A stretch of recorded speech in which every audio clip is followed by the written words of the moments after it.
Dr. Gobler. After these words, I can't wait to hear what I have to say. The story I'm going to share with you is the story of my life, having been privileged by introducing a new field into human nutrition, namely the long-chain omega-3 fatty acids. And they came from something I experienced very many years ago, namely a visit to the Eskimos in Greenland. And the omega-3 concept started with a strange little thing. This paper in a Danish journal for medicine. Many of you will even not know where Denmark is. It's a tiny country in Scandinavia with about 2/3 of the inhabitants of Hong Kong. But this journal pointed at that our co-citizens, the Danish co-citizens, up in the huge island, here you see a few of them, Enoch with his daughter and his father, living at the huge island, the biggest island on earth, the white one up there, Greenland, under conditions that are quite and were quite different from those in mainland Denmark, so to speak, or in America or in Asia, living from other things under other conditions, living in houses of rather poor. Of course, this is a special one when I took it when I was up there, and eating things that we don't eat. But the strange thing was that their coronary heart disease, in spite of living in it from a fat-rich diet, their coronary heart disease, as you can see in that slide from way back in the 70s, was far lower than that in mainland Denmark and in comparison with the US. How come? And that was the question that my boss, Dr. Bang, who is standing there at Greenland with the hat on my right-hand side with our dog sledge driver, Jonas, in the middle, and the young researcher, myself, standing there smiling. And that was what Dr. Bang and I decided, if we could solve that riddle, why come that they had low coronary heart disease? So we made 5 expeditions, and here you see us on the first up to Greenland, riding dog sledges over the ice for hundreds of miles to isolate communities like the unknown island, which means the big houses. You will see some of the houses, they are not particularly large, where we did most of our research. And here you see under the conditions we lived under, rather primitive, laying there in our sleeping bag with our Ganser as a pillow in a little hut, living from local food. We brought a bottle of wine from the ferry, brought us up there, and doing some research at the laboratory in a bigger city nearby. After collecting the samples, doing research on the blood of the Eskimos, examining their blood lipids. As you can understand, this was science, but it was also experience. I mean, I was up there as a young doctor, I was 31, and I did many good things. Among here, you can see me decanting our precious bottle of Glenfiddich whiskey into a more solid canister for our next tour out to the settlement. It shouldn't be broken. So I just, with that one on the line, it was fun, it was experience, and it was deep science. We published the results of the Eskimos' favorable lipid levels, because their lipid levels were favorable in the famous, well-esteemed journal of Lancet way back in 1971, and the editor writes these early, he writes later on, because that became a nutritional classic, has been cited by the thousands. These early observations by Bang and Dyerberg were crucial in formulating a hypothesis to account for the low incidence of coronary heart disease in a population consuming a high-fat, high triglyceride diet. But how come the fat in their blood was not enough to explain it? There had to be additional explanations. Some more had to come up, and we started examining other things. Could it be the fatty acids? At that time, fatty acids was not very much up in nutrition, and at that time, that's back in the 1970s, more than 40 years ago, nearly 50 years ago. And we examined the blood of 130 Eskimos we had sampled at our first tour, and found, to our astonishment, two new, and I have to say new because at that time nobody cared about them, but you can see them here, two new fatty acids, EPA and DHA, far higher than in the Danes. Could that be something that could be a sort of an explanation for their far lower coronary heart disease rate? The fatty acids EPA and DHA come from seafood, and the Eskimo lives mainly in their primitive original manner from seal. They shoot seals. And here you see a seal opened laying on the snow, and you can see the cammix from the hunter. They shoot it on the ice or on the sea. Here you see Otto laying behind his snow shield, or aiming at a seal. I'm laying behind another seal just near to him and taking the photo. And he shoots and hits, and his happy grin is there. He obviously needs a visit to a dentist. But the reason for not having been to a dentist is that there were no dentists up there at that time. So that's what, at least his happy smile.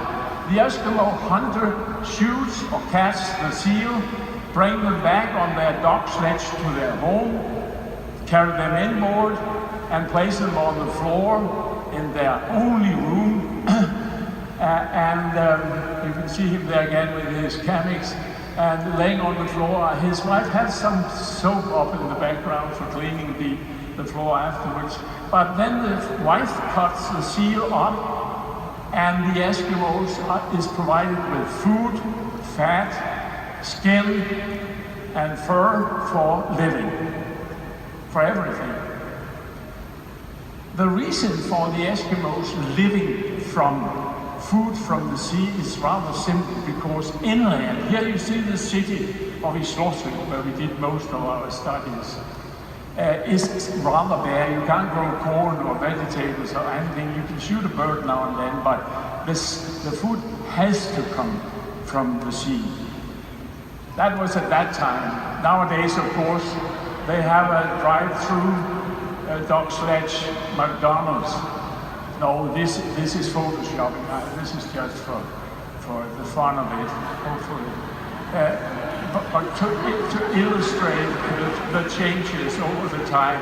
But compared to the Eskimo food, you here see the young researcher and his assistant sitting at the doctor's boat eating absolutely nothing from the sea. His happy grin is maybe, or smile is maybe also focused on the bottle of Aquavit standing there among the fatty dishes. So we decided to examine the Eskimo food. And that we did by asking some 50 persons, females and males, to whenever they ate something, they should put the same amount of food in a plastic bag, and then we'll come next day and buy the content. Having very many funny experiences in estimating the worth of a day's food for an Eskimo. And here I illustrate why. This is a picture of a lunch that Enoch, the first person you saw, has eaten. A dry ship's biscuit, a piece of raw seal liver. They don't boil it, he was out hunting. A piece of raw seal liver and a seal eye, also eaten raw. So it's quite different from lunch here in Hong Kong or in Denmark or in the US.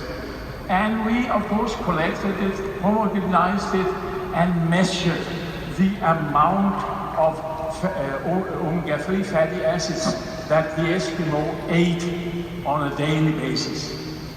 And here are the numbers. In average, more than 13 grams per day. Very many times the amount the Danes ate, even if they took a lot. So maybe we could here find something that could lose or the riddle or we had with how come that the Eskimos have a low coronary heart disease, because at that time, the same year, came some investigations that gave a Nobel Prize, namely that from the omega-6 fatty acids were made products, prostaglandins, I'm not going into chemistry, that has a pro-blood clotting effect. And we got the idea, what if our fatty acids, EPA, had an effect, could generate components that had an anti-blood clotting effect, so balancing out the pro-clotting effect. This would mean that the Eskimos with this huge intake have a bleeding tendency, and so they have. Here's a picture of an Eskimo boy having a bleeding nose. You should remember that when we examined in the atlas, we did find that the Eskimos had a bleeding time that was far longer than the Danes, and they had far more EPA in their platelets in the middle, 40 times more than the Danes. But you should compare it to the situation around the world. They ate 13 or more grams per day. The Americans eat about 60 to 80 milligrams per day. That's 200 times less. So you won't get bleeding if you just add a bit up. You just illustrate here that too little and too much of a thing is not good. You have to have a balanced diet, but this gave us the clue to some of it. We published that in the Lancet again, and this paper was again a nutritional classic, saying that only the man who is familiar with the art and science of the past is competent to aid in its progress in its future. And by this, I've given you the story that adds to the art, and now I'm just telling you a few things, summing up a few things of what did this we found in the Eskimo diet do to the health of other people in the world. And I'll focus shortly on three issues among the very many that omega-3 fatty acids affect: heart disease, cognition, and mental disorder. First of all, heart disease. There have been tremendous amount of studies. Some are positive, some are negative. We can collect them in meta-analysis when we bunch it together. And each of these lines are meta-analysis compiling thousands or tens of thousands of studies, all finding a positive effect on coronary heart disease, which I think is rather impressive. And that's where we started. But as I said, there are far more other issues that is of interest when you look at intake of omega-3 fatty acids. For example, our brains, the thing I'm trying desperately to use as much as my age allows me to do today, and our brains are rich in EPA and especially DHA. And how to make a young kid smart, child smarter. There have been 12 meta-analyses with nearly 1,000 patients showing that supplementation, the mother or the young kid with omega-3 fatty acids may increase a newborn's kid's intelligence quotient by 3 to 4 points. And as I said to my children, and now my grandchildren, I better have 3.5 points more than less. In the other age of life where I am, the issue is that our brains are disappearing, and we got dementia in an alarming rate. between 2000 and 2008, heart disease death has decreased by 13%, stroke death by 20%, cancer deaths in prostate by 8 to 10%, whereas death because of dementia and Alzheimer has risen by 70%, a terrible thing. And here are some new studies showing that. For example, this in a study with nearly 200 persons over 70 years with mild cognition debridement, that a high omega-3 fatty acid levels in the blood were associated with a slower rate of brain atrophy.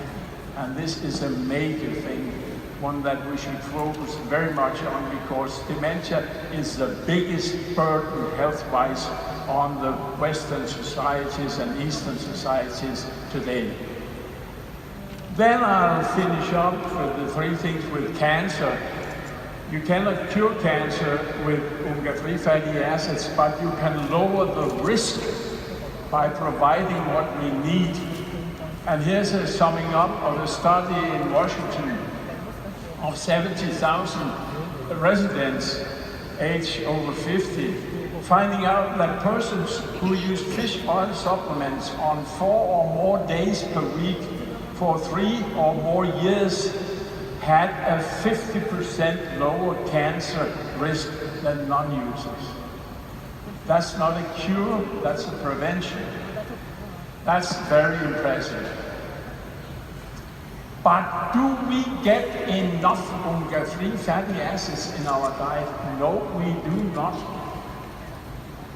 For example, in America, the National Health and Nutrition Examination Survey found out that the average intake of EPA and DHA was 86 milligrams per day.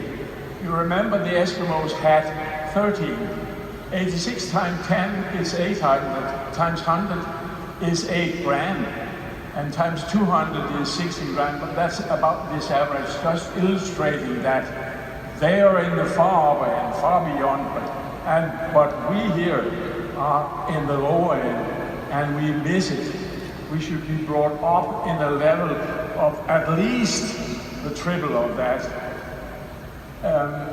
So they concluded omega-3 fatty acids are important from authoritative bodies. Supplementation, in addition to food sources, may need help to consider the lower level in the US and also in the pregnant females.